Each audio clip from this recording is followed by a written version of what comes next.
Conciencia. Evolución del concepto en la historia.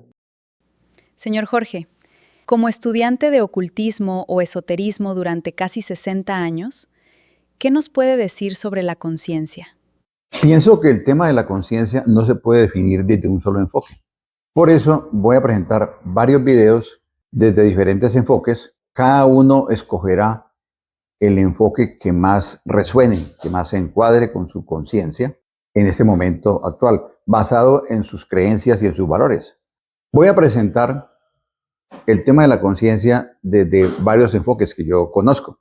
Desde el ocultismo, desde el rosacrucismo de amor, que estuve largo tiempo con ellos, desde el gnosticismo, que conozco desde el año 2000 más o menos, y específicamente desde el año 2012, desde la teosofía, que estudié desde el año 79, estudié más o menos 5 años con ellos, desde la cábala, que también hace más de 30 años empecé a estudiarla, desde la psicología profunda de Jung, desde la física cuántica y de lo que opinan algunas civilizaciones extraterrestres que he podido conocer esa información. Concomitante con el tema de conciencia, vamos a estudiar en otro video la relación de la conciencia con el alma.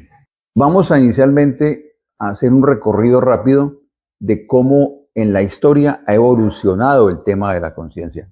Vamos a verlo enseguida. Soy Jorge Rentería, estoy pensionado hace más de 12 años por varias universidades y empresas en Cali, Colombia. Y desde hace cerca de 60 años estoy estudiando ocultismo, llamado esoterismo, en varias instituciones. Hace más de 30 años estudio astrología, magia, tarot, radiónica y otras artes esotéricas. La evolución del concepto de conciencia desde la antigüedad clásica hasta las teorías científicas y filosóficas contemporáneas constituye uno de los viajes intelectuales más profundos de la humanidad. Primero, el alma biológica y el hilomorfismo. Aristóteles, siglo IV a.C.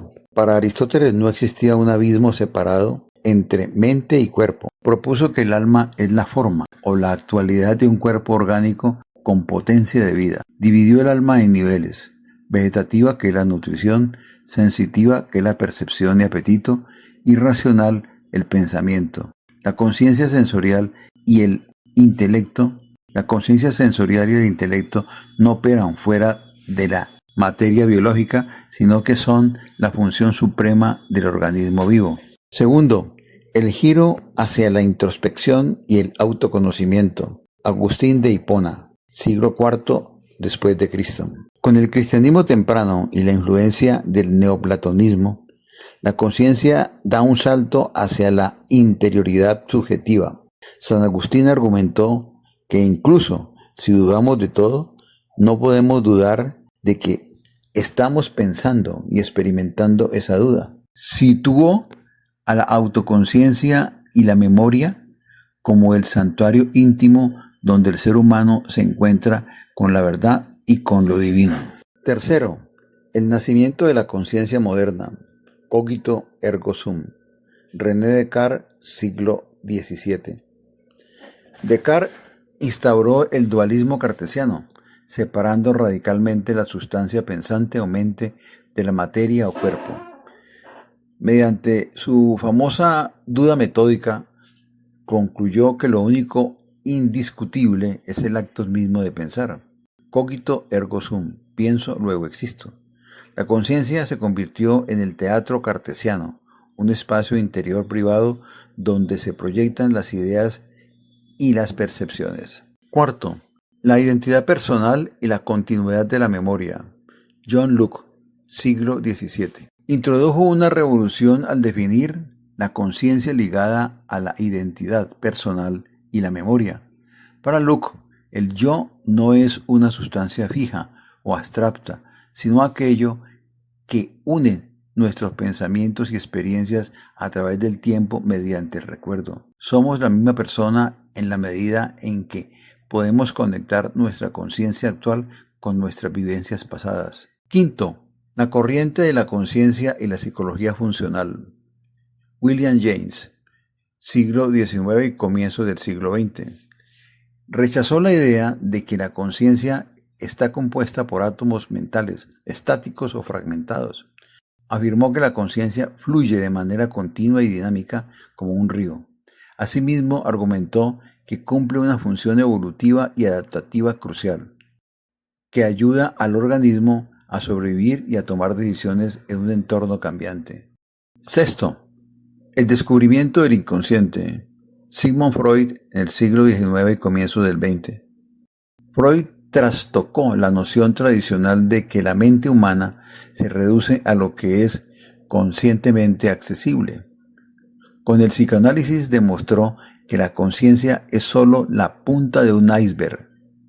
Gran parte de nuestros impulsos, traumas y deseos y conflictos operan en el inconsciente, rigiendo soterradamente gran parte de nuestra conducta, sueños y lapsus verbales. 7. La reducción fenomenológica y la experiencia pura. Edmund Husserl, siglo XX. Fundador de la fenomenología, Husserl propuso suspender las presuposiciones del mundo físico para estudiar rigurosamente cómo se estructuran los fenómenos tal como se presentan directamente a la conciencia. Su enfoque devolvió al centro de debate filosófico la vivencia subjetiva y el modo en que el sujeto dota de significado al mundo. 8. El problema difícil de la conciencia y los qualia. David Chalmers, finales del siglo XX. En la filosofía de la mente contemporánea, Chalmers acuñó la famosa distinción entre los problemas fáciles de la conciencia, como por ejemplo el cerebro procesa información, integra datos o reacciona a estímulos, y el problema difícil, hard problem, por qué y cómo los procesos físicos en el cerebro dan lugar a la experiencia subjetiva, lo asqualía, es decir, lo que se siente realmente al ver un color rojo o sentir un dolor. 9. La neurociencia de la conciencia y los correlatos neuronales. Francis Crick y Christoph Koch, finales del siglo XIX y el presente. La ciencia contemporánea asumió el estudio de la conciencia como un reto empírico y biológico comprobable. Se popularizó la búsqueda de los correlatos neuronales de la conciencia, los mecanismos y estados cerebrales mínimos necesarios para que acontezca una experiencia consciente específica, uniendo la filosofía de la mente con la neurobiología avanzada. 10. Llegamos a la parte más importante, pienso yo: conciencia y física cuántica. Thomas Campbell es un físico nuclear e investigador estadounidense con trayectoria en la NASA. Propuso un cambio de paradigma radical, unificar la física, la metafísica y la conciencia. Lejos de considerar la conciencia como un subproducto secundario de la materia, Campbell sostiene que la conciencia es la sustancia fundamental de la realidad. Thomas Campbell define la conciencia como realidad primaria. Más allá del materialismo, rechaza el reduccionismo materialista, argumentando que la materia no crea la conciencia, sino al revés. La materia física es solo una manifestación derivada. Definición funcional. Define la conciencia de manera simple, como un conjunto de información dotado de la capacidad de procesar y tomar decisiones.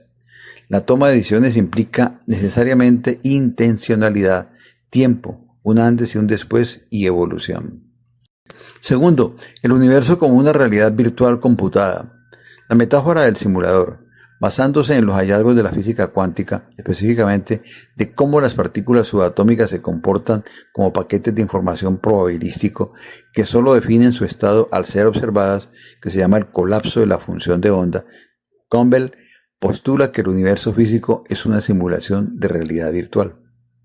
En un video posterior, donde abarcamos la física cuántica y la conciencia, se ampliarán profundamente los conceptos de Thomas Campbell. Encuéntranos en sitio web www.lanuevamagiademerlin.com. Allí encontrará mucha información valiosa sobre ocultismo, astrología y magia. El número WhatsApp es 311-6256-919 y el correo es lanuevamagiademerlin@gmail.com. La nueva magia de Merlín, astrología y magia. www.lanuevamagiademerlin.com. el portal del conocimiento oculto, la magia, astrología y crecimiento superior.